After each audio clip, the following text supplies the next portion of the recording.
Bom dia a todos e a todas. Quero agradecer a oportunidade de estar aqui na Comissão da Verdade. Eu lutei para que essa comissão existisse. Cheguei há cerca de 2 anos atrás a escrever no jornal Sinforme sobre a necessidade dessa comissão. Portanto, é com muita alegria que eu me encontro aqui. Preferia que ela não tivesse de ser realizada, né? Ela está sendo realizada por razões óbvias. Ela está procurando resgatar um período difícil da vida brasileira.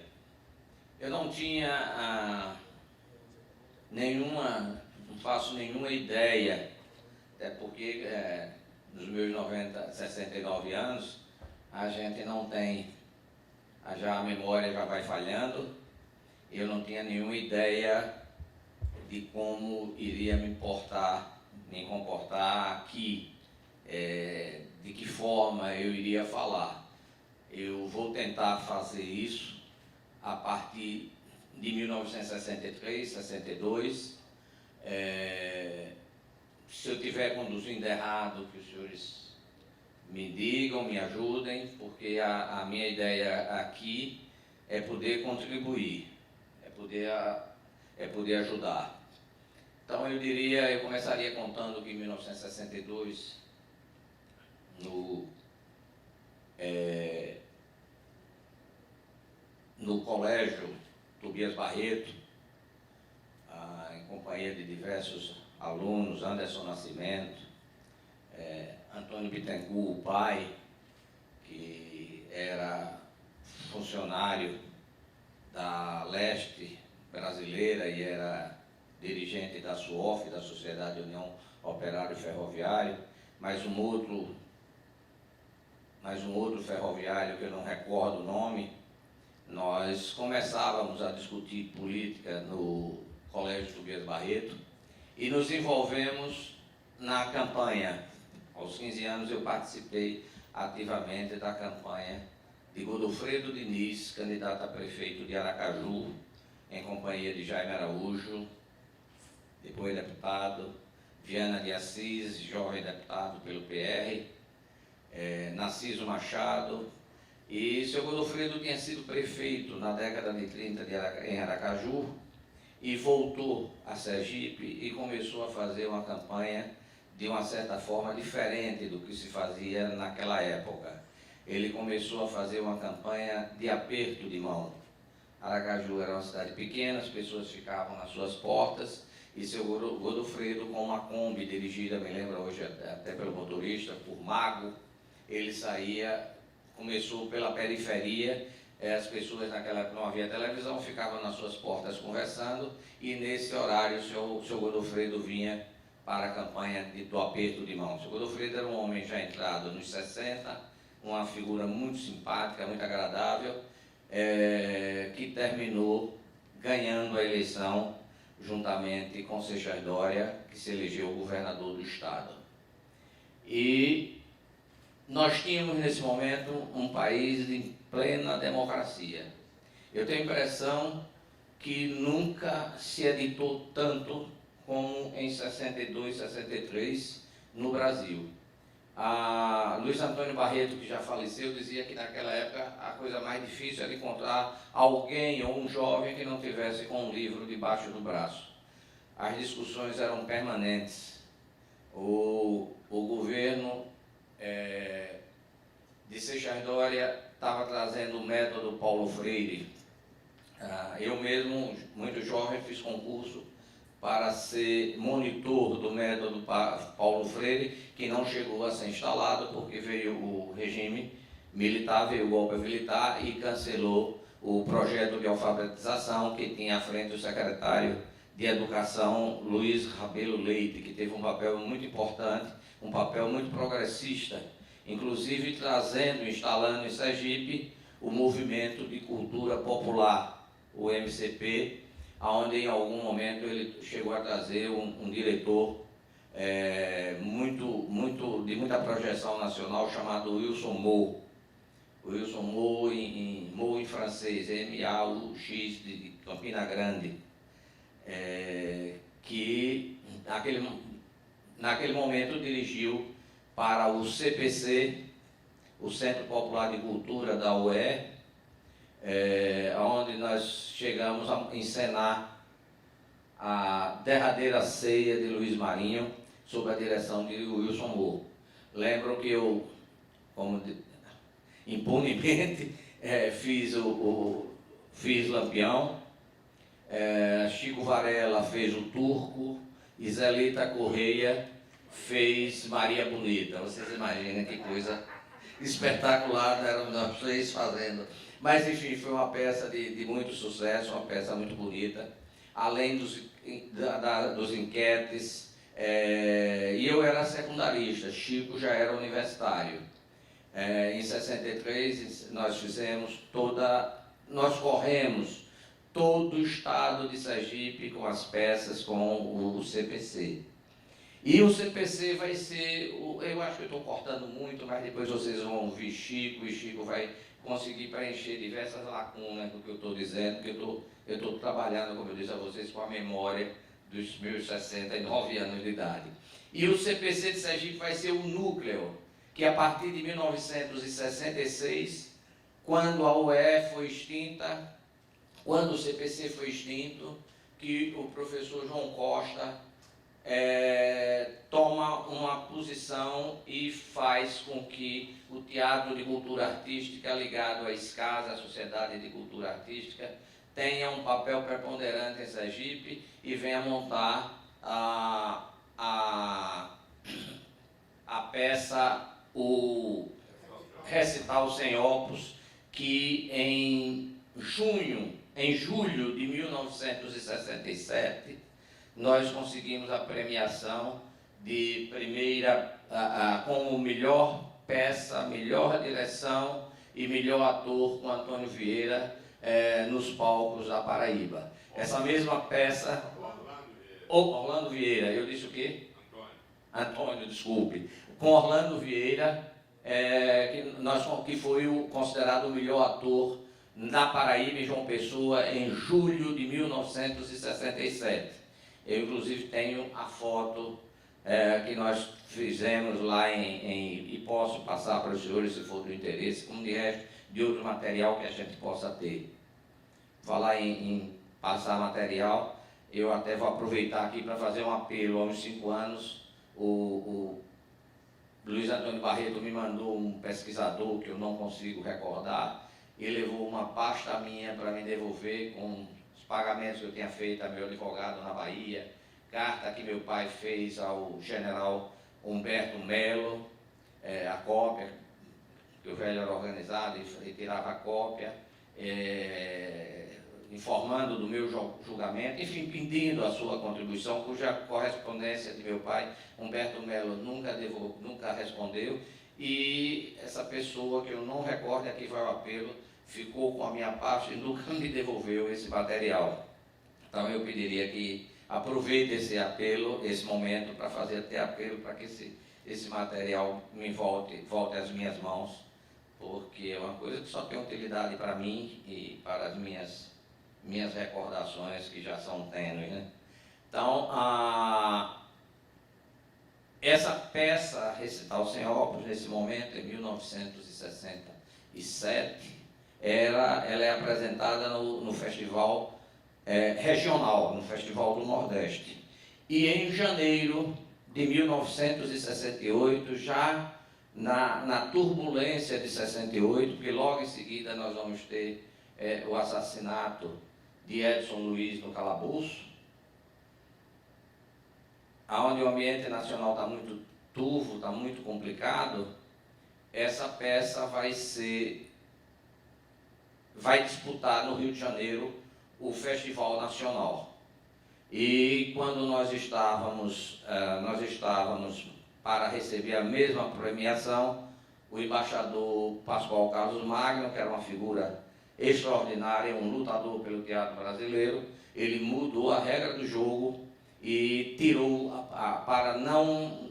Ele achava que isso poderia criar problema com os setores militares, até porque João Costa, lá atrás, em Recife, 6 meses antes, tinha sido chamado ao exército de João Pessoa para explicar suas peças, passando lá uma manhã e tendo sido liberado pela tarde.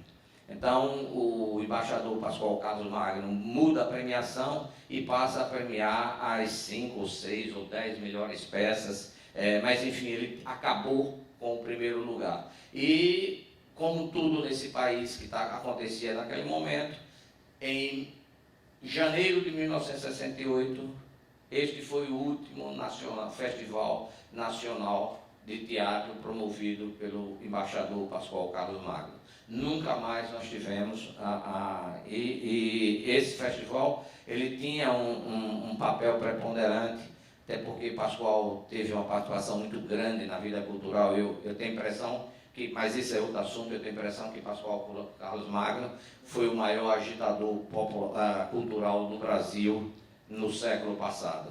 Mas esse é outro assunto. Então nós temos, em 1963, todo esse ambiente cultural. Aqui em Sergipe veio a Caravana da Cultura. O próprio Pascoal, em 63, que ele era assessor, ele tinha sido assessor cultural do presidente Juscelino Kubitschek e depois foi para o Conselho Nacional de Cultura com o presidente João Goulart. E com o presidente João Goulart, ele vem e cria a Caravana da Cultura. A Caravana da Cultura implicava em mais de 100 espetáculos que saíam mambembando pelo país. E mambembar era a expressão que se usava na época. Ele saía viajando pelo país inteiro. Apresentou-se em Minas, apresentou-se na Bahia, em Sergipe, em Alagoas. Em Sergipe foi um acontecimento. A Caravana da Cultura, acho que o pessoal mais velho aqui se lembra, dela instalada na Praça Fausto Cardoso, com as diversas apresentações de dança, de teatro, exposição de livro, enfim, era um trabalho que não mais aconteceu no Brasil depois do advento do regime militar. Foi um trabalho brilhante, realmente foi de uma agitação cultural. A tese do embaixador Pascoal Carlos Magno era de levar para o resto do Brasil a efervescência cultural do que ocorria nos centros, no Rio e em São Paulo. E isso efetivamente acabou, nós não tivemos mais. E o seu teatro, e o Teatro Nacional, como eu disse,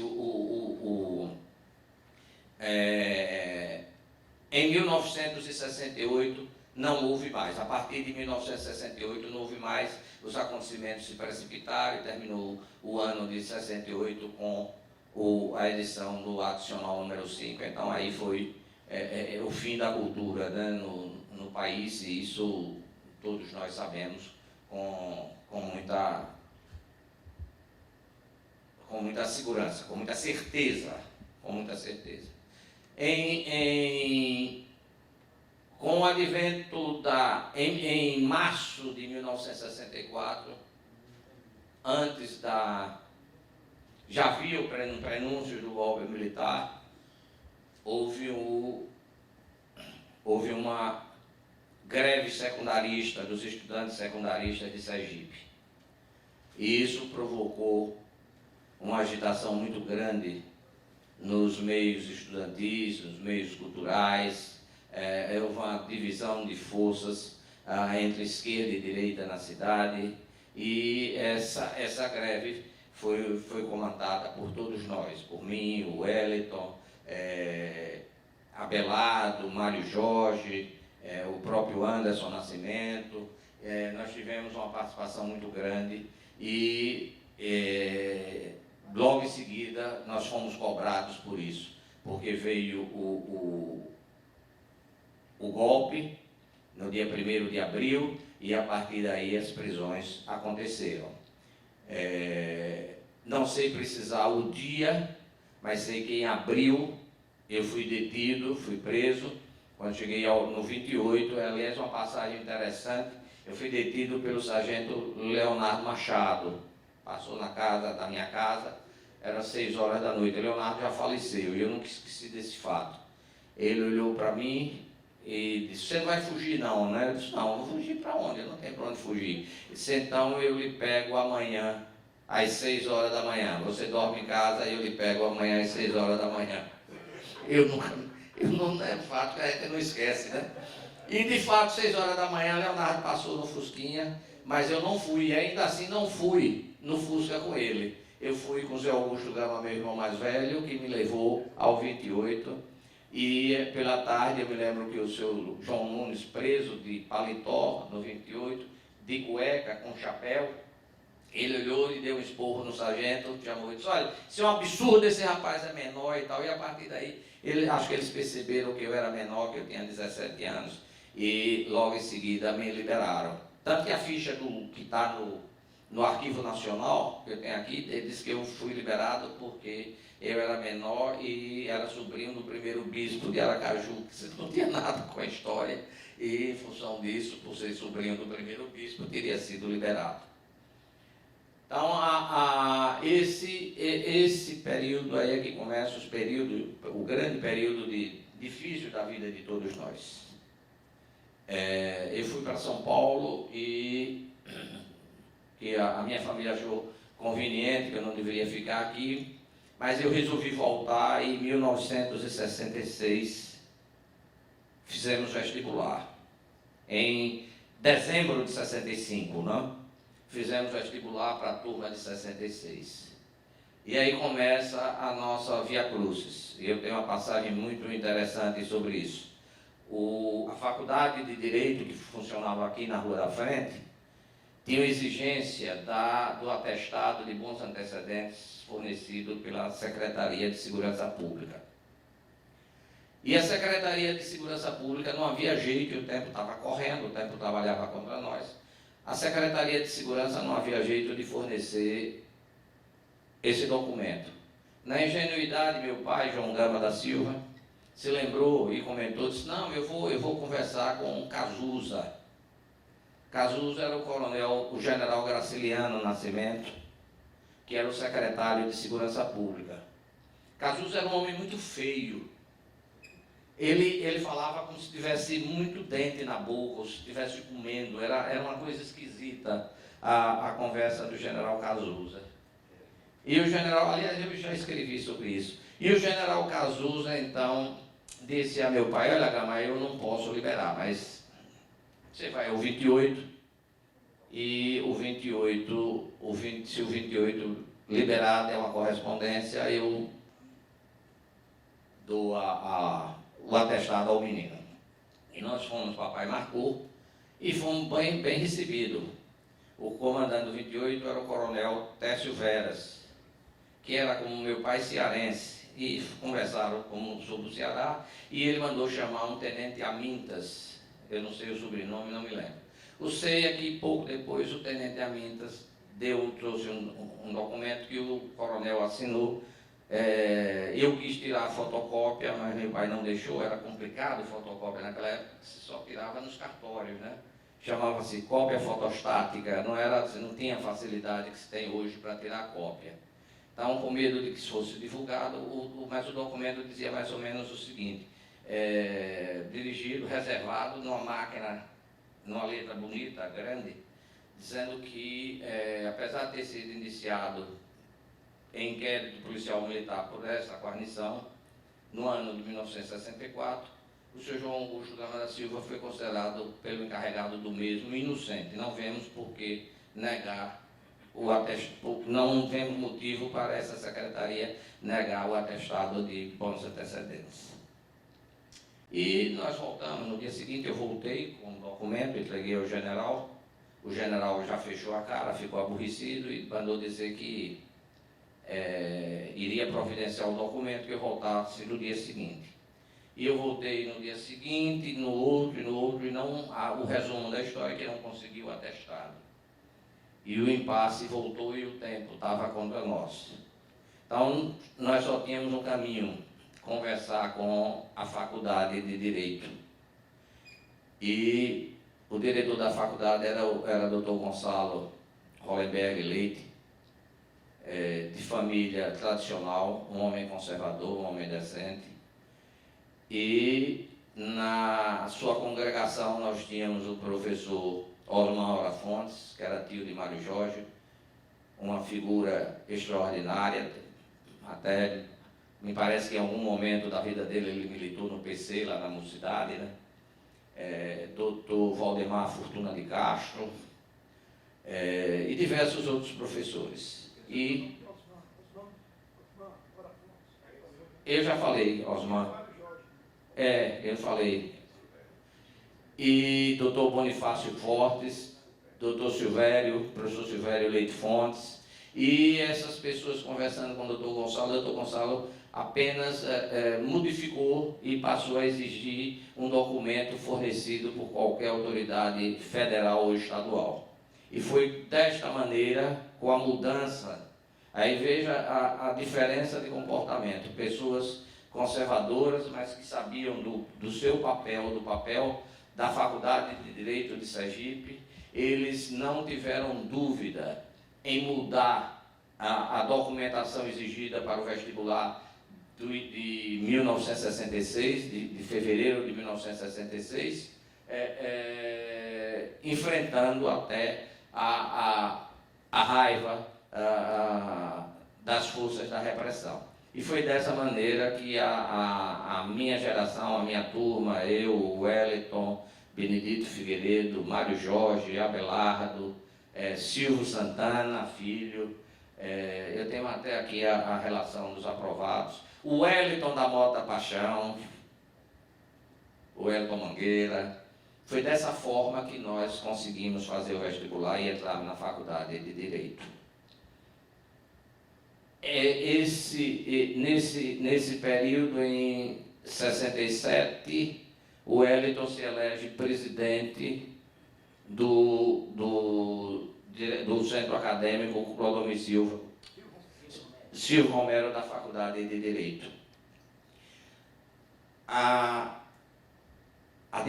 ditadura, vivendo uma crise de identidade muito grande, seus conflitos internos eram muito fortes, e o que se tinha no Brasil naquele momento, e em todos os momentos, era uma anarquia militar.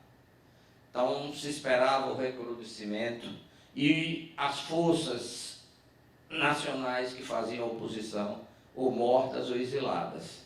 Então a contestação ao governo militar, do meu ponto de vista, passa a ser feito nas universidades. As universidades brasileiras, naquele momento o Brasil tinha em torno de 200 mil, 180 mil universitários no país. Essas forças, esses universitários passam a representar, ser a caixa de ressonância da insatisfação nacional. No final de 67 é criada a Universidade Federal de Sergipe, que vai se instalar em maio de 1968. Em agosto de 1968. Antes disso, nós tivemos aqui, ainda em 66, o regime militar acabou com os diretórios centrais, as UES, e criou os diretórios estaduais de vida efêmera. Teve uma eleição em Sergipe, onde o candidato mais votado perdeu para branco.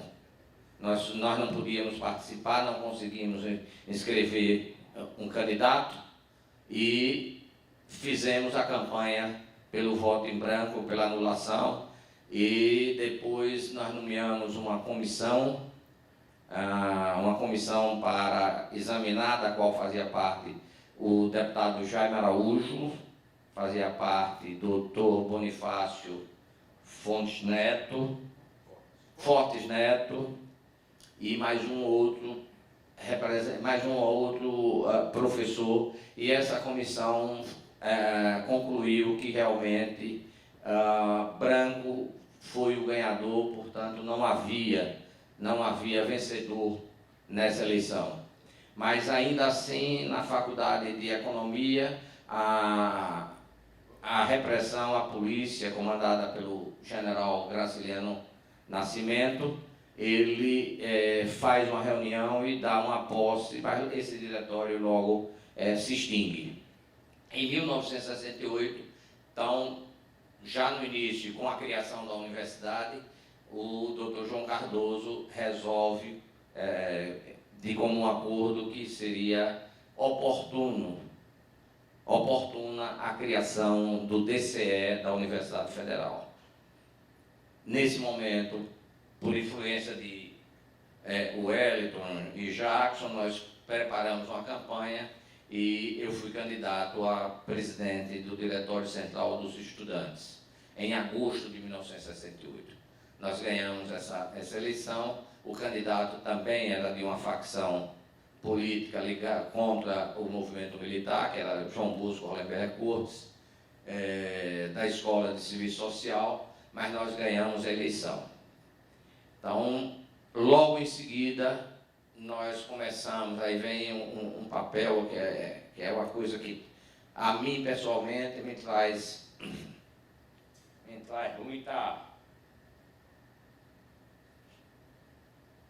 muita recordação, que é a presença dessa figura aqui em Sergipe, que foi o contato nosso com a UNE. Um mineiro de uma família importante não por ser rica, mas importante por serem advogados, médicos, bacharéis, enfim. Era o vice-presidente da UNE ligado ao AP, Zé Carlos Novaes da Mata Machado, que foi o contato nosso, foi a pessoa que nos trazia as informações, inclusive nos trouxe a senha para nós acessarmos ao Congresso da UNE, que depois lá nós soubemos, somente em São Paulo, nós soubemos que seria em Ibiúna. Zé Carlos, esse rapaz, era ligado à Ação Popular, depois mudou e foi estupidamente assassinado, foi traído e foi assassinado anos depois aqui no Nordeste, em Recife, onde ele foi trazido para...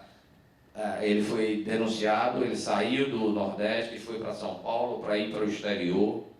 Inclusive, uma coisa, outra ligação dele com o Sergipe. Ele foi tratado, quando chegou em São Paulo, foi para a casa do deputado Hélio Navarro, ex-deputado Hélio Navarro do PMDB, e ele foi tratado por uma filha enfermeira, foi quem tratou dele, descobriu que ele estava diabético, uma filha de Agonaldo Pacheco. Está aqui nesse livro, é muito interessante. Eu tinha esse livro, emprestei, também não me devolveram, tive de encontrar agora numa feira virtual. Zé Carlos foi quem nos forneceu a senha. Eu me lembro que nós tínhamos que ir para... o meu nome é da cidade, me ajude. São José, onde tem o CTA? São José. E nós iríamos a um ponto de ônibus e a senha era... teria uma pessoa lendo um jornal, até aí nada demais, e a gente perguntava onde era a Vila Ema, onde era o CTA. Aí a pessoa informava que era na Vila Ema. Essa era a senha, porque o CTA não fica na Vila Ema.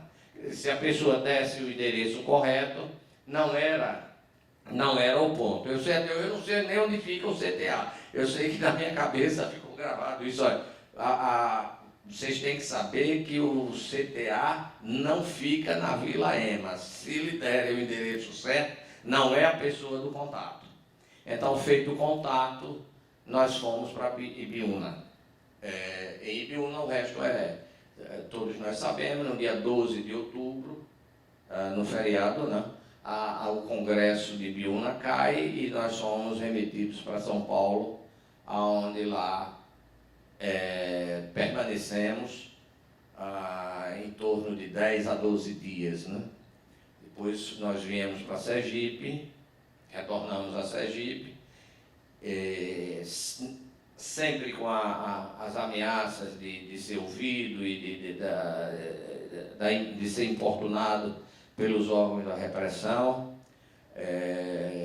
Eu fui avisado pelo coronel Fontes Lima, que seria ouvido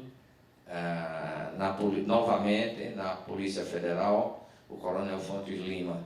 Aliás, o Coronel Fontes Lima não se envolvia nessas coisas, a gente sentia que havia um certo desconforto nele ao tratar das coisas da repressão. Mas o Coronel Fontes Lima mandou me avisar que ia me ouvir. Mas os assuntos se precipitaram e em 13 de dezembro foi editado o adicional número 5 e nós fomos presos, passamos a ter um outro processo acumulado com o processo de Ibiúna, esse era o segundo processo, e nós passamos a responder, passamos exatamente 35 dias presos, né? E no início de 1969 nós fomos liberados. Bem, aí eu vou voltar um pouquinho para 66. Que seria o envolvimento nosso com o PMDB. MDB. Em março ou abril de 1966, abril, né? Eu não sei o número do adicional, ele acaba com os partidos políticos do Brasil e cria o bipartidarismo. Com a criação do bipartidarismo, para os senhores terem uma ideia, a Assembleia de Sergipe tinha naquela época 32 deputados. Todos os 32 deputados entraram para a Arena. Então não havia oposição no Estado de Sergipe. Todos os deputados entraram para a Arena.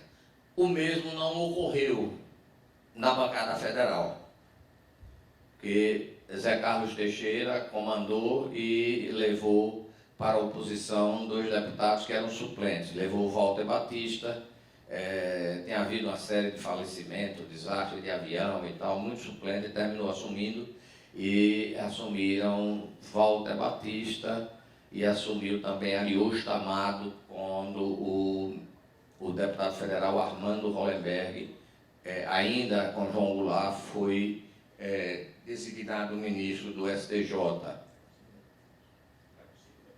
Eram 5 deputados, né? Não, eram 7 deputados. 7 deputados, hoje sou eu, eram 7. E desses 7, esses 3 foram para o MDB.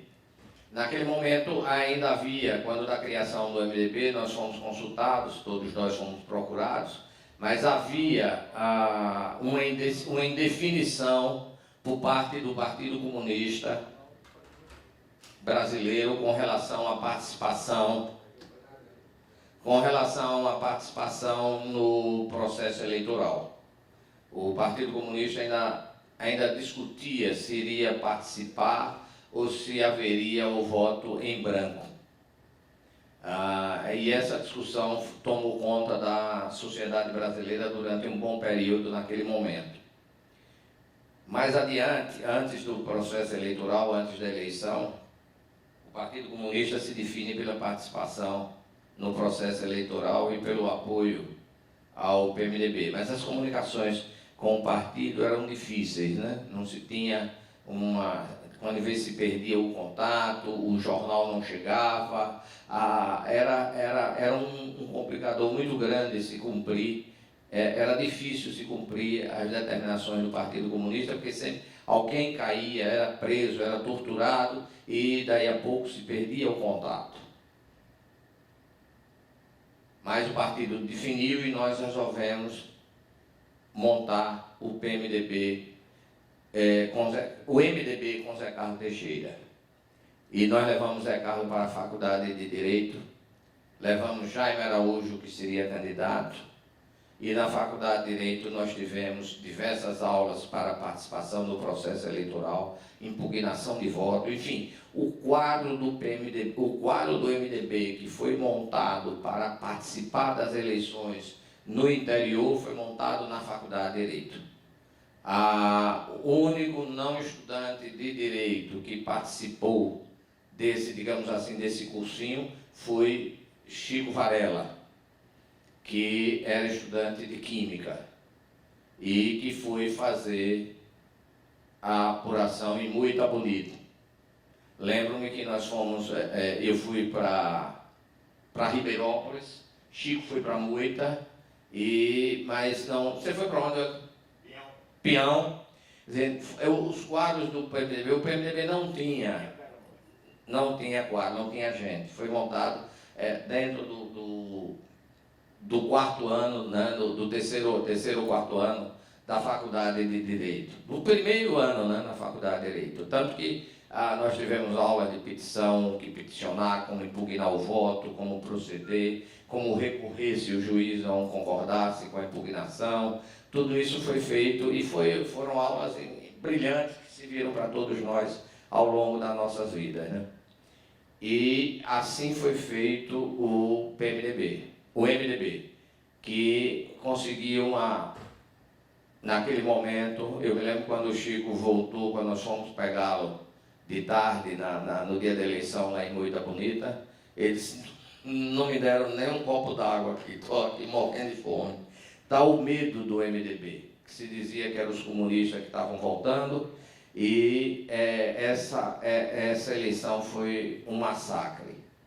Em 36 deputados, o MDB fez 6, sendo que um foi logo cooptado pelo governador que entrou, Lourival Batista, que foi o doutor Pedro Garcia Moreno, da cidade de Itabaiana, que logo em seguida passou para a bancada da Arena, não havia essa questão de fidelidade, e o PMDB ficou reduzido a 5 deputados. Não podia nem requerer comissão de inquérito, nada disso. Foi muito manietado, foi muito difícil. Então, essa é a história do PMDB. Logo em seguida tem uma eleição municipal que você veio a participar, né, Wellington? Em que ano? 66. Em março. Porque a eleição foi em 67. 67, em março, que o governo conseguiu protelar, isso eu tenho certeza, o governo conseguiu protelar essa eleição, e a eleição não coincidiu com a eleição estadual. E a eleição municipal foi feita aqui, onde o Wellington foi candidato, o MDB. Nós perdemos, a nossa influência era muito pequena, nós éramos um grupo aguerrido, mas um grupo estudantil sem nenhuma base ainda política. Lembro-me que se elegeu o vereador, que fez uma carreira política grande, Guido Azevedo, que foi o vereador mais votado de Aracaju naquele momento pelo MDB. Mas em 70, o MDB vai para o desastre eleitoral. Nós estávamos concluindo a faculdade com todos os percalços, com as pressões sobre o reitor para que nós fôssemos cassados, fôssemos expulsos, onde a Universidade Federal de Sergipe usasse o decreto 477, e essa justiça, aliás, isso nós já comentamos muito, eu tenho a impressão que a Universidade Federal de Sergipe foi a única universidade que não usou o decreto 477, e o que exigiu um esforço muito grande do Dr. João Cardoso, reitor naquele momento, que se negou de todas as maneiras a fazer uso do decreto 477. Nós mantínhamos sempre canais abertos, nós sempre conversávamos com o Dr. João Cardoso, mesmo depois, quando no início de 69 nós perdemos os direitos estudantis, mas o raciocínio dele era lógico, ele dizia: a minha luta é que vocês se formem, que saiam da faculdade. Então eu preciso ganhar tempo, eu preciso ir manobrando. Mas esse ganhar tempo do Dr. João Cardoso estava se extinguindo. As forças da repressão, a 6ª Região Militar, o general, que agora me foge o nome, que eu também já escrevi sobre ele, o general Abdon Senna. O general Abdon Senna não se conformava com as decisões da reitoria de Sergipe e as pressões aumentavam e isso estava consumindo a saúde do reitor Dr. João Cardoso Nascimento Júnior. Em 1970 é praticamente o enterro do MDB de Sergipe. O MDB de Sergipe não consegue eleger nenhum deputado federal. Zé Carlos Teixeira é o segundo deputado mais votado do Estado, mas não atinge o quociente eleitoral e, portanto, o Estado de Sergipe fica sem representação, que para nós era uma preocupação, porque as denúncias tinham que ser feitas, as denúncias de desaparecimento, de prisões e tudo mais, porque naquela época, talvez os mais novos não se lembram, mas os mais velhos tenho certeza que estão plenamente convencidos disso. Era preciso que se denunciasse o ato de prisão para evitar que as pessoas desaparecessem. Então, a perda do mandato de Zé Carlos Teixeira, nessa eleição, o Wellington Paixão foi candidato a deputado federal. João Santana a estadual e Jonas Amaral a vereador. Então, o que se usava naquele momento, que a gente precisava, era ter uma voz no Congresso Nacional que fizesse a denúncia das prisões, de qualquer desaparecimento, para evitar o desaparecimento, evitar a tortura, se é que se evitava a tortura, mas de qualquer forma ficava um receio. E nesse momento Humberto Mandarino, que era vice-presidente do PMDB, não tinha mandato, mas morava aqui, ele exerceu este papel, permanentemente ele ligava para Brasília, nós íamos para a residência de Humberto, e Humberto fazia este papel. E fazia essa comunicação ao PMDB, e normalmente o presidente do PMDB, Ulisses Guimarães, fazia essas denúncias. Em 1971, os processos foram julgados na Bahia e o julgamento na auditoria militar dependia muito do clima da época, do momento. Se houvesse, por exemplo, um sequestro de avião, as auditorias endureciam. Se o clima tivesse normal, então os processos eram mais fáceis. E nesse momento, em 71, perto do fim do ano, nós fomos a julgamento e estava um momento oportuno, nós conseguimos ser absolvidos, né? Porque a auditoria da Bahia tinha ficado muito ruim. Eu não sei se foi nesse momento, com a morte de um sargento por um estudante, Valdomiro, né? E a auditoria da Bahia tinha conseguido uma pena de morte. E o que levava os julgamentos a ficarem muito duros nesse momento. Brandão. E nós conseguimos a absolvição. Então, eu tenho a impressão que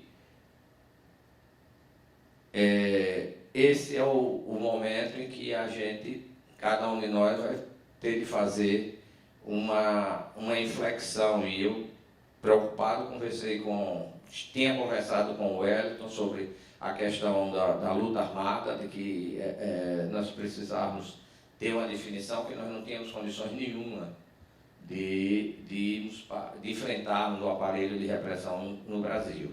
Então, conversei com o Mário Jorge, mostrando a ele de que isso em 72, que eu estava casado e tinha filho e não ia entrar em aventura. Então era preciso usar até a expressão, vamos nos fingir de morto, porque nós estamos vivendo a repressão mais dura que esse país já viveu.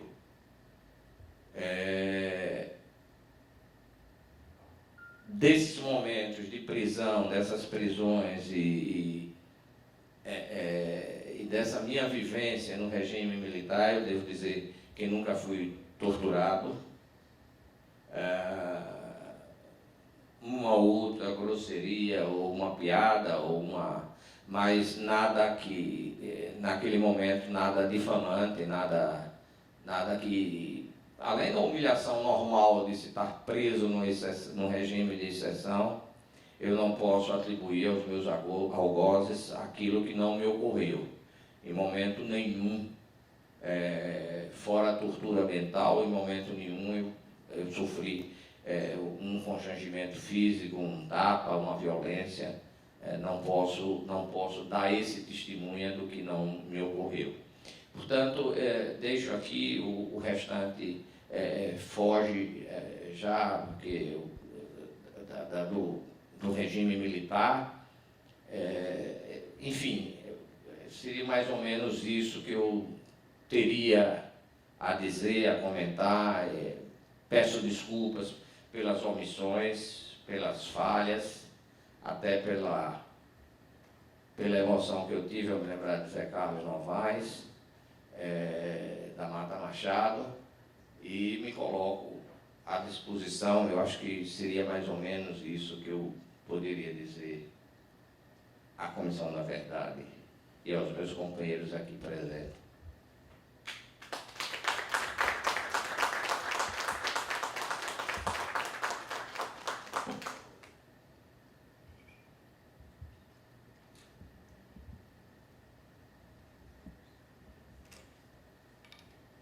Eu gostaria de dizer que eu tenho alguns documentos, por exemplo, dos inquéritos de 64 aqui, e se a comissão tiver interesse, eu posso cedê-los para tirar cópia, ou eu me comprometo a depois mandar algumas cópias para que ela possa analisar e até estudar alguns depoimentos, algumas conclusões. Tem um inquérito que é interessante, o de 64, lembra o nazismo perfeito, que o coronel, o tenente Gilson exclui a mim, exclui a Chico, exclui outras pessoas do inquérito. Aí o comandante do 28 avoca o processo e bota lá em cima a solução. Eu achei interessante, porque é um negócio bem nazista, faltou botar a solução final, né? Só faltou. Então, esses documentos, se a comissão tiver interesse, e se eu terei lá em Brasília, no Arquivo Nacional. Essa semana passei até para Jackson. Ele se deliciou com a vida dele. Eu não sabia que você era tão perigoso, que eu peguei lá em Brasília e até sugeri a ele que encaminhasse para cá. Eu não fiz isso porque os documentos são dele, não cabia a mim encaminhar esses documentos, mas sugeri a ele que assim procedesse. E creio que se ele não esquecer com esse tumulto que é a vida dele, né? Mas vocês podem cobrar, fique à vontade, que eu tenho certeza que ele mandará com muita alegria.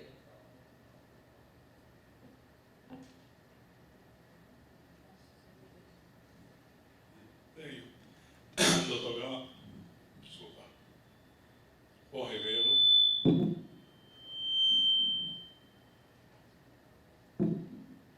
Vamos lá? Tudo bem. Eu tinha lido já sobre atestados de bons antecedentes políticos. Eu acho que esse microfone fala sem. Certo. Desligar.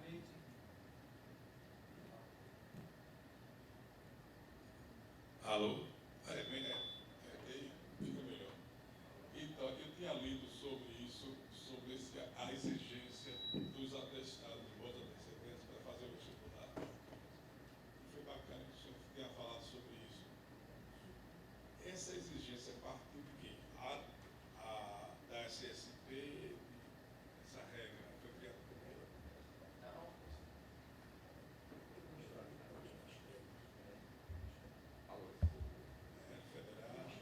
Não, eu tenho impressão não, eu tenho certeza que essa regra devia ser uma regra antiga, que funcionava na faculdade, até porque não havia, né? Isso foi em 66, 64,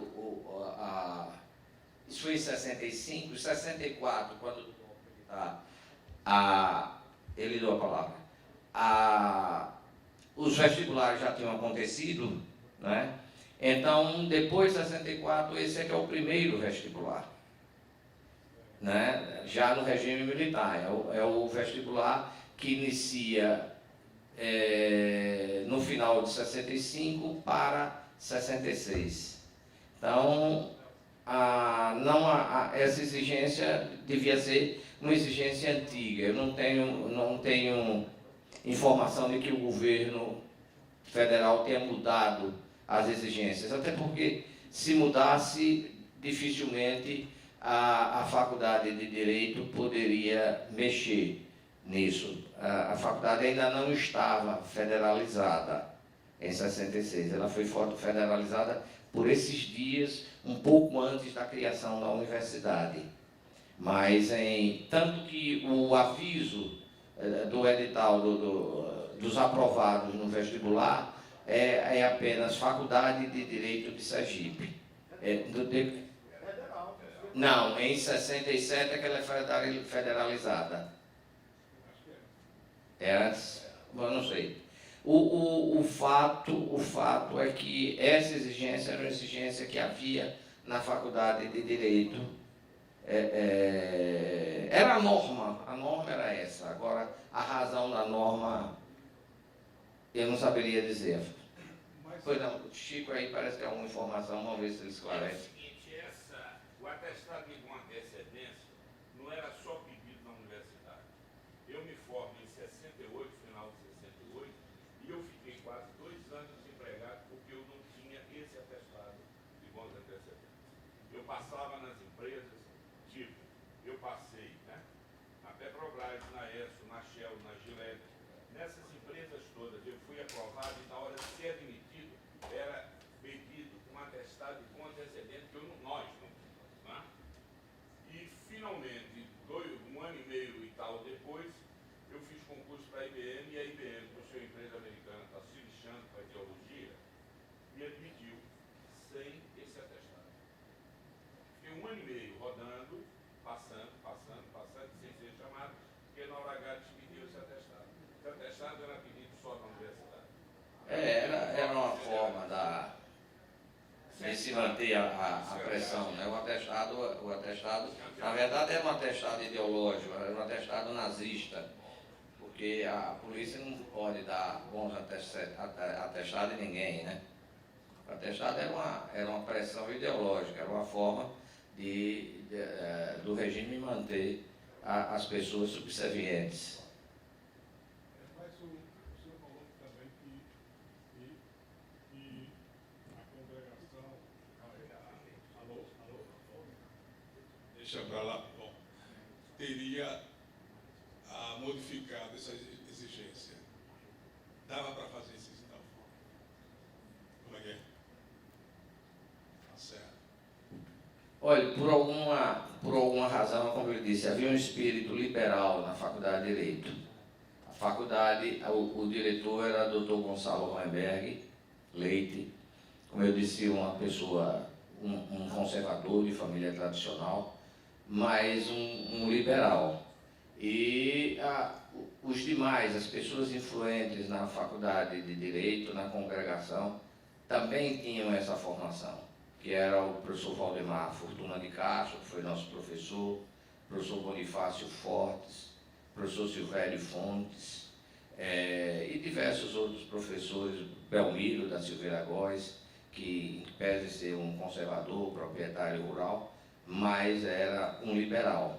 Então, nós contamos com essas pessoas para essa modificação. Então, por uma decisão da congregação da Faculdade de Direito, o atestado de bons antecedentes foi substituído por um atestado a ser fornecido por uma autoridade federal ou estadual. O meu atestado foi fornecido pelo Dr. Manuel Barbosa de Souza, juiz de menores, pai do conselheiro Carlos Alberto Sobral de Souza. Certo. Eu tenho mais alguns pedidos de esclarecimentos. Esse cursinho que foi dado na Faculdade de Direito para a atuação dos militantes do MDB na formação, quem participou dele? Quem como professor? Foi todo ele passado, ensinado. Na verdade, eu usei cursinho, mas não foi nada formal, né? Informal. Foi uma coisa informal, onde nós participamos, quem nos deu, o nosso, vamos dizer assim, o nosso instrutor foi Jaime de Araújo Andrade, que nessa eleição vem a se eleger deputado estadual pelo PMDB, foi deputado eleito nesse momento e foi cassado com o advento do adicional logo no início de 1969. Foi um deputado brilhante, era professor, uma figura que lamentavelmente morreu cedo, com 56 anos de idade, mas uma figura brilhante que foi que nos instruiu como fazer, como impugnar o voto, como ele, de uma maneira didática, ele nos ensinou em umas 2 ou 3 aulas como proceder, como fazer o recurso, como recorrer da decisão do juiz, enfim, todos nós fomos para os diversos itens, porque nós temos acabado de entrar na faculdade, né? Estava todo mundo muito verde, inclusive nós não estudávamos processo civil era uma coisa que a gente iria ver mais adiante. Então, o trabalho de Jaime foi dar essas instruções práticas. Olha, um advogado o PMDB não tem advogado e não vai ter, não tem quem queira ir para o interior. Então, vocês se dispõem a ir para o interior, fazer eleição no interior de Sergipe, perfeitamente, vão fazer eleição. O PMDB vai ter quadro para fazer eleição. Eles disse, então vamos preparar os quadros. Vocês vão encontrar advogados do outro lado da arena e tudo mais, e vai ser uma batalha difícil. Então, tem que estar todo mundo preparado para esse enfrentamento. Os ânimos eram muito exaltados, né? Estavam muito exaltados. Inclusive, nos ensinou a requerer Força Federal. O detalhe que Chico está lembrando aí da requisição de Força Federal, de como requerer Força Federal. Outra coisa, doutor Gama, como é que foi esse processo em Salvador? Qual foi a sua acusação? Quais foram os advogados dos indiciados? Eram sergipanos, eram baianos? Os nossos advogados, o meu advogado foi o antigo auditor militar. Ele tinha sido auditor na famosa Comissão Penaboto, lá atrás. Era Zé Borba Pedreira Lapa. Eu fui apresentado a ele por Viana de Assis. Viana que tinha um processo lá de 64, mas esses processos de 64 ficaram dormindo e foram julgados praticamente com os processos de 68. Então, eu fui apresentado, o meu advogado foi Zé Borba Pedreira Lapa. O advogado do restante do pessoal, de muita gente, foi, como é o nome da moça, como fala? Romilda Noblar. Romilda morreu ano passado. Inácio Gomes foi vereador pelo PMDB, posteriormente, e Romilda Noblar foi quem fez, e Jaime Guimarães foi eles que fizeram a maioria dessas defesas no nosso julgamento. No meu julgamento, eu pessoalmente, eu fiz a sustentação oral. Por que você fez a sustentação oral? Porque o meu defensor, Zé Borba Pedreira Lapa, achou que eu precisava, que era um júri de militares. Ele disse, olha, Gama, pela composição aí, tem os 2 caras que não vão seguir, eles vão querer julgar realmente esse negócio. Injustiça militar, aliás, como toda justiça, se você não conversar, é preciso procurar. E ele disse, olha, manda para casa de todo mundo a defesa, como se faz nos tribunais, né? E eu fiz esse trabalho, entreguei a minha defesa, não mandei nas casas, mas mandei no hospital militar, onde um ou dois trabalhavam. Eu consegui o endereço dos jogadores, mandei a minha defesa, e eu fiz a minha sustentação oral, mas fiz a sustentação oral, não foi porque os outros não pudessem fazer, não. Eu fiz porque o meu advogado indicou que eu fizesse para demonstrar. Em 71, eu tinha me formado em 72, a minha carteira da OAB era recente, que em 70, pois é, e é em 71 que nós vamos a julgamento. Então, a minha carteira está aqui, é de 71, 474. E o nosso julgamento foi em 71, mais para o fim do ano. Então, eu próprio fiz a minha sustentação oral, mas por orientação do Dr. Zé Borba Pereira Lapa. Certo. Outra coisa, o senhor falou de sua participação como ator, foi Lampião, é isso? Você não acredita, né? Não. Como é que é a relação com a censura em relação ao meio artístico nessa época aí?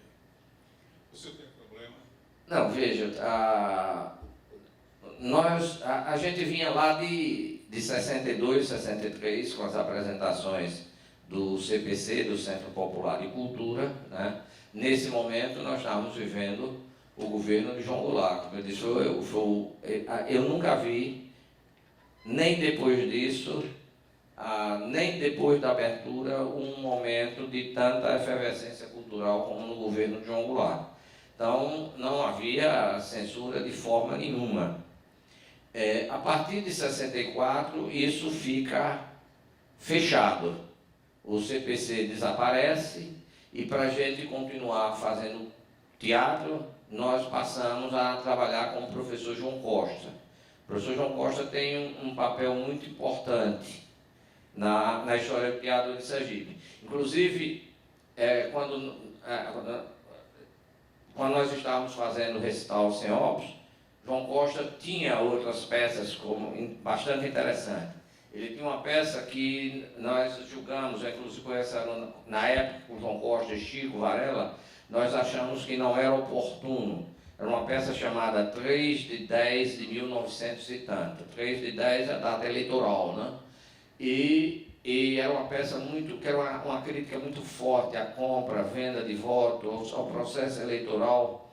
E a peça se passa numa sessão eleitoral. Quando você entra no teatro, você já está numa sessão eleitoral, com venda de rolete de cana, pipoca e tal, a mesma encenação. E nós chegamos à conclusão que, como o país não tinha eleição, qualquer peça, qualquer coisa nesse sentido seria contraproducente, seria mostrar que o processo eleitoral era espúrio. E nós continuamos trabalhando com Recital Sem Óbitos. E em Recital Sem Óbitos, aí sim, João Costa tem problemas em João Pessoa. Ele é levado ao exército local, que eu não sei o nome, eu não sei que batalhão é, me parece que é um batalhão de engenharia, mas enfim, não sei o nome. Lá ele passa uma manhã e é questionado, mas no fim do dia, no fim da manhã, no início da tarde, ele é liberado e nós voltamos para Sergipe. Mas aqui em Sergipe a gente apresentava Recital Sem Óbitos, sem nenhum aviso aos órgãos de segurança. Né? Nós levamos aqui para diversas cidades de Sergipe, Propiá, Estância, Itapuranga, algumas apresentações em Aracaju, e depois apresentações isoladas de alguns poemas no Centro Operário, isoladamente eu, o Chico, estávamos sempre nas reuniões, tentando, de uma certa maneira, não entrar naquele clima de desânimo que tomou conta do país depois de 1964. Mas chegou um tempo que teve de se parar, porque não tinha mais nem acesso às pessoas. A SUOF foi interditada, não tinha como, o Centro Operário também, Ali não. Enfim, o projeto cultural do governo de João Goulart foi extinto, foi acabado, foi proibido. O senhor pode falar um bocadinho sobre a campanha eleitoral para o primeiro DCE contra Bosco Hollenberg? Assim, uma coisa, houve briga ideológica também, isso se exprimia como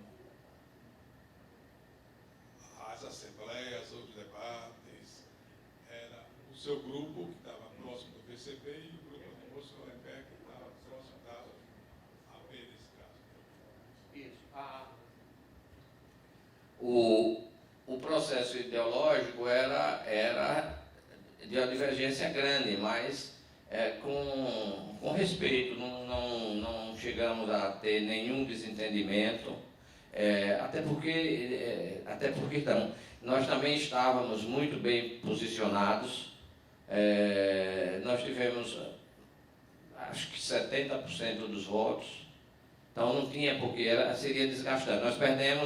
Nós perdemos a escola de filosofia e serviço social. Nas demais escolas nós ganhamos a eleição. Então foi realmente uma votação, digamos assim, com uma diferença muito grande, que não tinha sentido se levar para um debate ou exacerbação, porque a campanha era francamente favorável ao nosso lado, à orientação que o Partido Comunista estava dando naquele momento à política estudantil em Sergipe, no Brasil. Tem mais alguma coisa? O senhor foi o presidente do DCE por quanto tempo, então? Quer dizer, pouquíssimo. Não chegou a um ano. Não chegou a um ano porque nós fomos eleitos em agosto, em outubro nós fomos para Ibiúna, para o Congresso da Uni, o 30º, que foi aquele desastre todo, né? Foi um processo muito mal conduzido, que levou à prisão dessas lideranças estudantis todas. Logo em seguida, quando nós retornamos, logo em seguida vem o adicional número 5, aí nós vamos novamente para a prisão.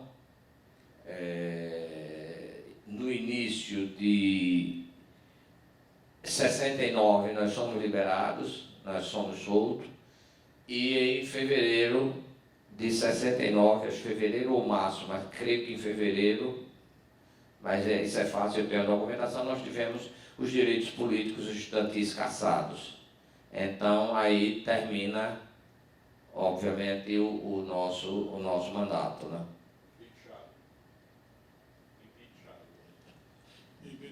Certo.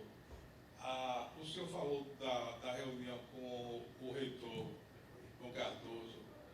Houve alguma influência dos órgãos de segurança que lá se faziam presentes contra essa decisão? Eles participaram em algum momento dessa decisão pela cassação dos direitos estudantis, que era algo que não existia, tá certo?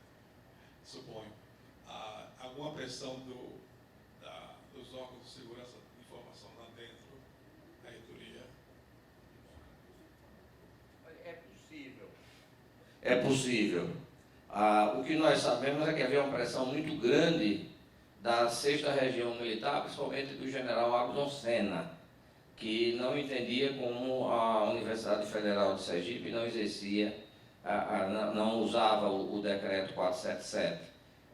Inclusive chegando pessoalmente a dizer ao reitor que ele não estaria agindo como um homem do governo. E isso nós ouvimos do próprio reitor, doutor João Cardoso, ele muito preocupado, muito ressentido de todas essas coisas. Ele disse ao general que ele não faria, que ele vivia numa cidade pequena, e disse: eu conheço esses jovens e essas famílias e fica difícil para mim conviver depois com essas pessoas. Eu não vou fazer isso, eu não posso fazer isso. E nós fomos ganhando tempo, porque isso era 69, nós já estávamos para sair em 70, como de fato saímos. O que ele queria era que a gente se comportasse. Ele dizia, eu não mexo em nada, não faço agitação. Por amor de Deus, me ajude, vocês precisam sair da universidade. O Dr. João Cardoso paternalizava a relação conosco. Ele tinha um carinho muito grande por todos nós. Então, havia uma preocupação de que a gente não fizesse, no dizer dele, né, nenhuma besteira que viesse a exacerbar mais ainda, porque como eu disse no começo, e nesse momento da vida brasileira, as coisas mudavam com muita facilidade. Dependia do humor do general, de um sequestro de um embaixador, de um sequestro de um avião, né, de uma ida de um avião para Cuba, que isso fazia com que o humor da repressão, e que havia uma influência muito grande do que eles chamavam da comunidade de informações, isso modificava muito a forma com que o governo conduzia, porque o governo brasileiro, o regime militar, era extremamente desorganizado, ele vivia à mercê do humor dos militares, de uma revolta, de uma desorganização, de uma ameaça, de uma intentona, de jogar bomba. Então, nós vivemos era uma verdadeira anarquia. E isso desestabilizava a relação entre eles e o próprio governo. O senhor, uma coisa, esse general Graciliano Ramos, Não, por favor. Eu fiz de propósito. Esse Graciliano Nascimento, ele foi, como a secretária de Segurança Pública depois do golpe, a partir do golpe. Ou já estava lá? Não, ele era... Como general, ele era... Com a queda de Seixas Dória, o comandante da Polícia de Sergipe era um coronel do Exército, um sergipano, historiador, Arivaldo Fontes, uma pessoa aqui de Riachão do Dantas, que com a queda de Seixas Dória e quando assumiu o governo, o vice Celso Carvalho, Arivaldo Fontes também se afasta, deixa o governo e assume, logo em seguida, o general Cazuza, o general Graciliano Nascimento.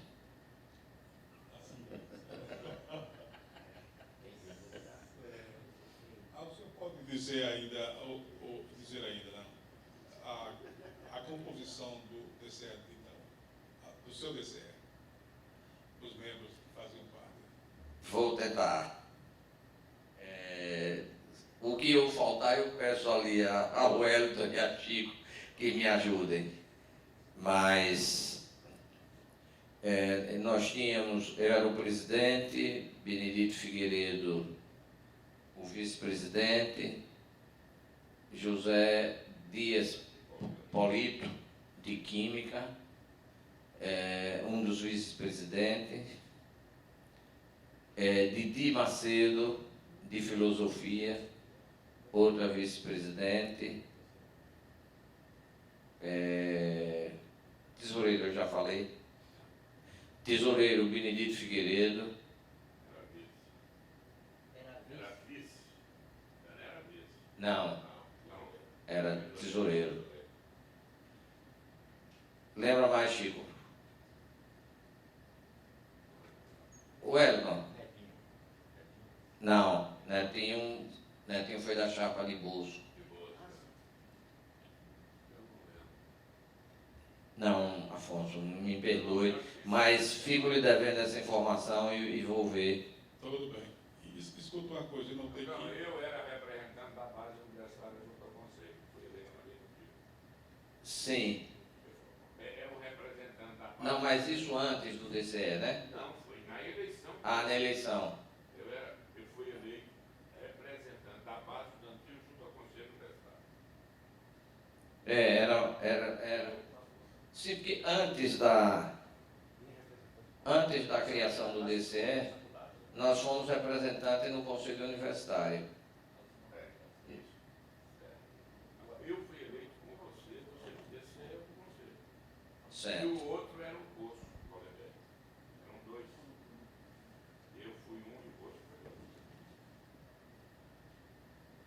Agora, Afonso, eu Tranquilo, não tem problema. lamento, mas Eu não digo que a lista dos que tiveram problema em 64 é a mesma lista da turma de 68.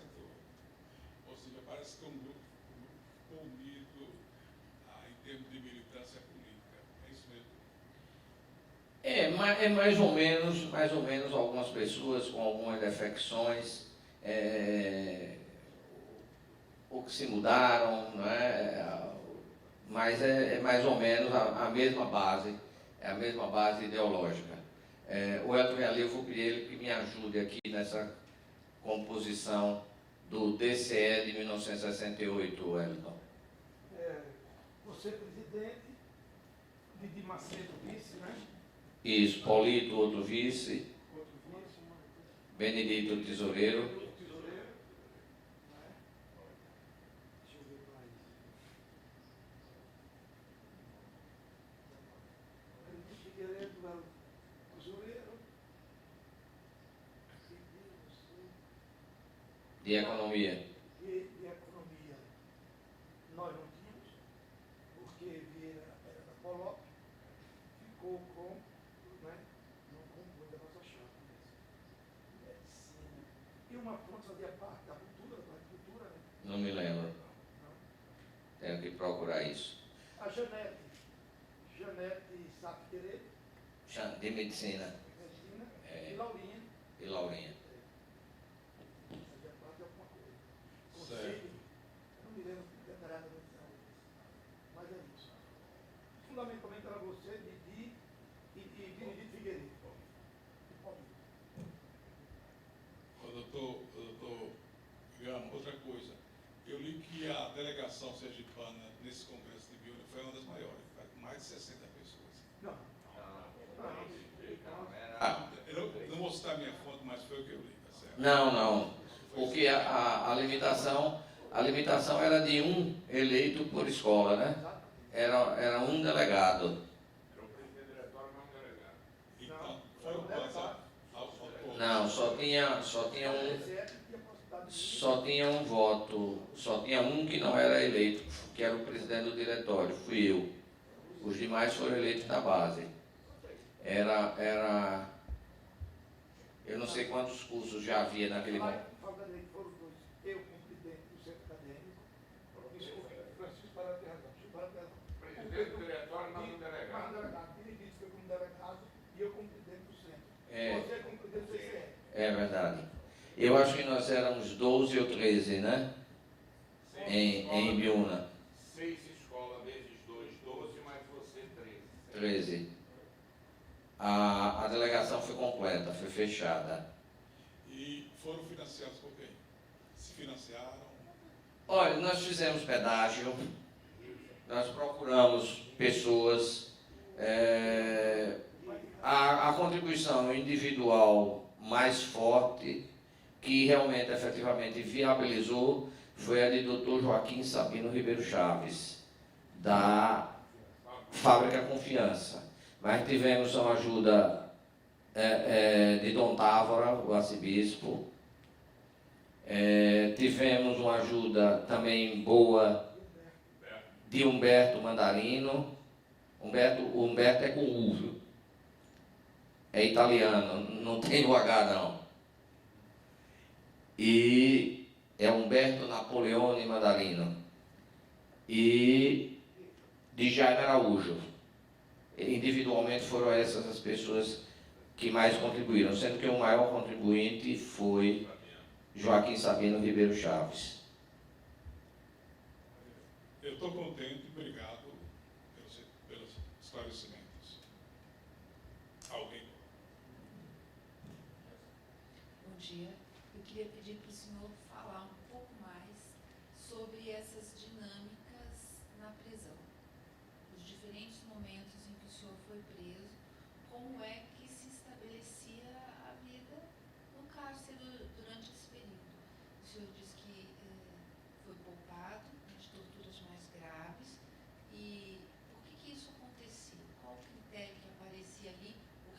achavam que havia?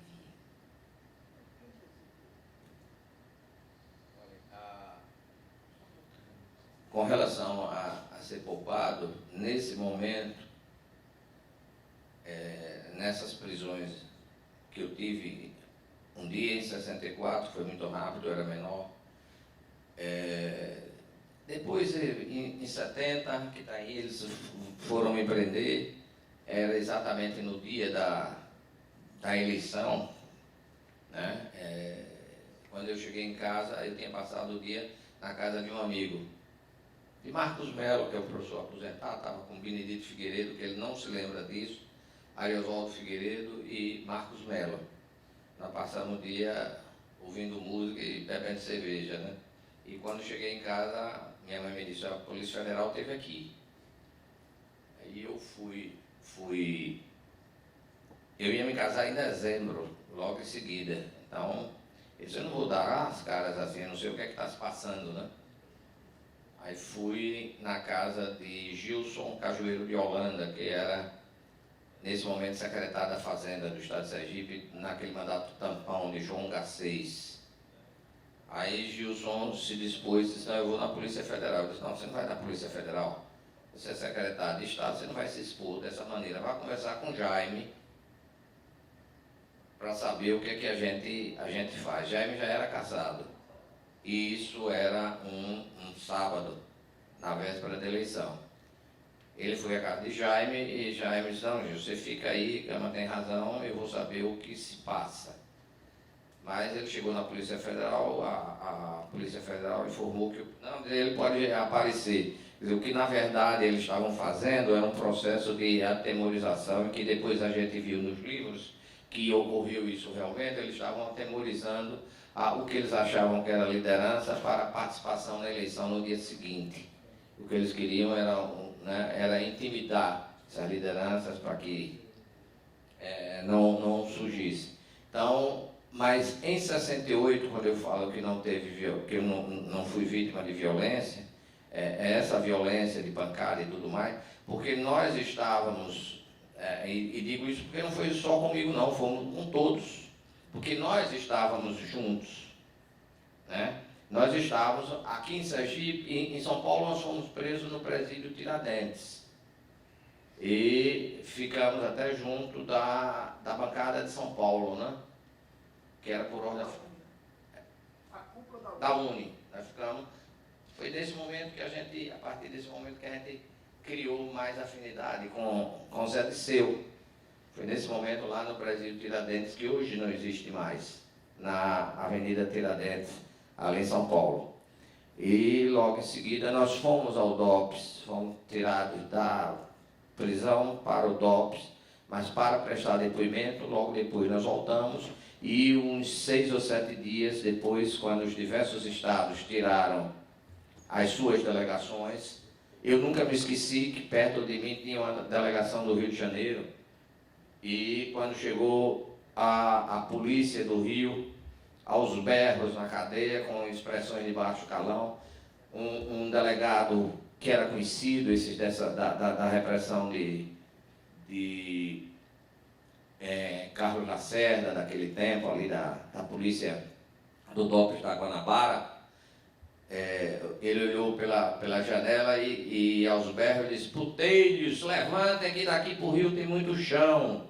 Quer dizer, numa atitude de ameaça, de violência. E um dos delegados do Rio, inclusive, me entregou uma correspondência que, para o caso dele não chegar em casa, de sumirem com ele. E eu mandei essa correspondência, depois eu tive um jeito para que Aparecida, depois minha mulher, entregasse a família dele. A Aparecida morava no Rio nesse momento. E ela foi na casa da família, e ele tinha sido preso, mas não tinha sido torturado. O tempo levou, eu não consigo mais fazer essa ligação de quem eram as pessoas, quem era essa pessoa. Mas aí Nessa prisão de quase 700 pessoas, também não houve tortura. Não houve tortura. Houve essa violência, a fuga de Vladimir Palmeira pela janela de um ônibus quando fugiu sem camisa e tudo mais. Então, essa era esse ambiente que havia naquele momento. Mas violência física, tortura e tudo mais, não houve. E aqui em 60, depois da edição do Adicional número 5, quando eles começaram a fazer a prisão, e eu me lembro que aqui chamou muita atenção, porque as forças conservadoras estavam revoltadas, né? Porque no dia 8 de dezembro foi a formatura da Faculdade de Direito. E a formatura da Faculdade de Direito foi no Instituto Histórico. E eu tinha pouco chegado de Ibiúna, estava preso, e estava na plateia quando o reitor, Dr. João Cardoso Nascimento Júnior, me convocou para fazer parte da mesa que dirigia os trabalhos de formatura de 1968. E isso vocês não imaginam, não faz ideia do escândalo e da revolta que causou nessas pessoas ligadas à repressão, né? O menino que saiu da prisão lá de Ibiúna participando da mesa que João Santana, sobrinho, estava discursando, né? Inclusive sobre que nós tentamos evitar que ele falasse sobre a invasão da Tchecoslováquia, né? Os erros que a gente comete na vida, né? Mas essa atitude de Dr. João Cardoso, eu tenho a impressão que deve ter pesado mais ainda, né? Porque ele podia ter me ignorado, né? Ele não podia ter evitado uma forma tão assintosa, né? De chamar uma pessoa que foi presa recentemente para compor a mesa no dia 8 de dezembro de 1968. Né? Apesar de Busek cercado pelas tropas soviéticas, né? Não sei se eu respondi. Sim, e aqui no 28, logo em seguida, e completando, também nessa prisão não houve tortura. Não houve tortura. Porque nós fomos presos no Corpo da Guarda, quando se entra no 28, no lado esquerdo do 28, ali, me parece que é prisão de sargento, alguma coisa assim. Nós todos ficamos juntos numa cela só. Era uma sala grande e, antes disso, tinha umas celas individuais e, mais à frente, uma cela menor. Essas celas ficaram alguns políticos, exemplo do ex-deputado Chico de Miguel e uns outros que eles não colocaram conosco. Eles ficaram em celas individuais. Mas nós ficamos em conjunto e, nesse momento, eu não me lembro, não sei, até porque se houvesse tortura, a gente saberia alguém que foi retirado, né, da cela e voltou torturado, e não houve isso. Isso eu não posso testemunhar, porque realmente não aconteceu. O Gama, eu gostaria de saber qual a sua participação na Operação Cajueiro. Nenhuma. Já fui em 76, eu não militava mais nos quadros do Partido Comunista. A gente, de uma certa maneira, percebia, né, a violência disso, acompanhava, e isso estava extremamente preocupado com a situação de Jackson, mas eu não fui preso, em momento nenhum eu fui molestado pela Operação Cajueiro. Eu queria engatar outra pergunta, então. Sobre João Santana. Não, é que eu estava ligado, já desliguei. Não, aqui não. Aqui sim. Voltou. O João Santana, ele fez o discurso da turma que estava se formando, depois ele foi preso na Operação Cajueiro. Fala um pouco sobre ele, por favor. Ele era de sua turma? Não, João Santana não. Nós somos da turma de 70. João Santana é da turma de 68 e ele foi o orador da turma. O que eu estava me reportando aqui, entre outras críticas que ele fez a crítica à União Soviética por ter invadido a Tchecoslováquia, né, dentro daquela aquela história da Primavera de Praga, que era o presidente Alexander Dubček, né? Então, realmente foi uma violência enorme, mas não eram as informações que a gente tinha. Veja, o mundo era muito fechado, não havia comunicações. Eu não estou aqui me redimindo disso, não. O que eu estou dizendo é que nos faltava condições de fazer uma crítica maior ao comportamento soviético, porque o que nós recebíamos era a orientação do partido, e o partido justificava a operação como uma forma que estaria naquele clima de Guerra Fria, que estaria levando ao enfraquecimento do Pacto de Varsóvia, e que isso era contrário aos interesses do bloco soviético. Então era mais ou menos esse o raciocínio, né? A gente raciocinava dessa maneira, porque não havia esses instrumentos, a imprensa censurada, né? Então nós agíamos dessa maneira. A informação era essa: olha, é um bloco e do bloco, é um lado e o outro. Uma fissura do lado de cá é um desserviço ao bloco socialista. Então nos preocupou o discurso de João Santana, mas nada que levasse a uma ruptura com João Santana. Agora, você perguntou a participação dele em 76, eu creio que João Santana em 76 já estava falecido. João Santana falece logo depois que ele se forma, uns 2 ou 3 anos depois, num acidente de automóvel. Mas ele foi preso João Santana é preso em 64. Em 64 eu sei. Em 70 candidato a deputado estadual. João Santana foi preso em 75 por um dia. Isso, só. E em 76 eu tenho quase certeza que ele foi preso. Olha, eu não sei. Eu tenho impressão que o João Santana morreu 2 ou 3 anos, ou 4 anos no máximo, depois que morreu.